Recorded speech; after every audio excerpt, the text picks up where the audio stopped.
Hey guys, kumusta? Narinig nyo na ba ang tungkol sa fungus na kayang gawing zombie ang mga insekto?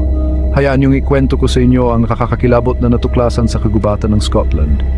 Kamakailan lang may natagpuang kakaibang bagay ang mga siyentipiko. Sa loob siksik at maulap na kagubatan ng Scotland, nakita nila ang isang fungus na tinatawag na Ophiocordyceps. Hindi ito basta-bastang fungus. Ang nakakatakot na organismong ito ay may kakayahang kontrolin ng isip at katawan ng mga insektong nahahawahan nito. Isipin niyo yan. Ilarawan natin sa ating isipan isang langgam na walang kamalay-malay na gumagapang. Bigla, nahawahan ito ng spores ng fungus na ito. Dahan-dahan sinisimulan ng kontrolin ng fungus ang langgam, ginagawa itong parang zombie. Hindi na kontrolado ng langgam ang sarili niyang katawan. Parang eksena sa The Walking Dead.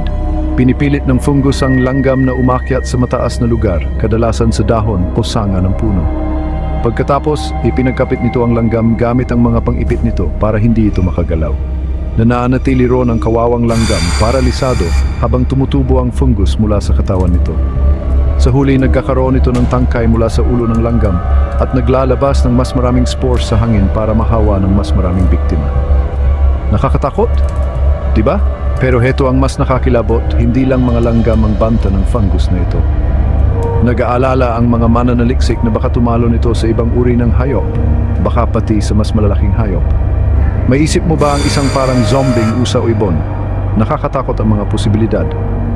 Ang mas nakakabahala pa, sobrang tibay ng fungus na ito. Nabubuhay ito sa mamasa-masa at malamig na kapaligiran ng mga kagubatan sa Scotland. Perpektong lugar para sa nakakatakot na nilalang na ito. At dahil sa climate change, sino ang nakakaalam kung gaano kalayo ito makakalat? Kaya sa susunod na mapadpad ka sa mga kagubatan ng Scotland, mag-ingat ka sa iyong mga yapak.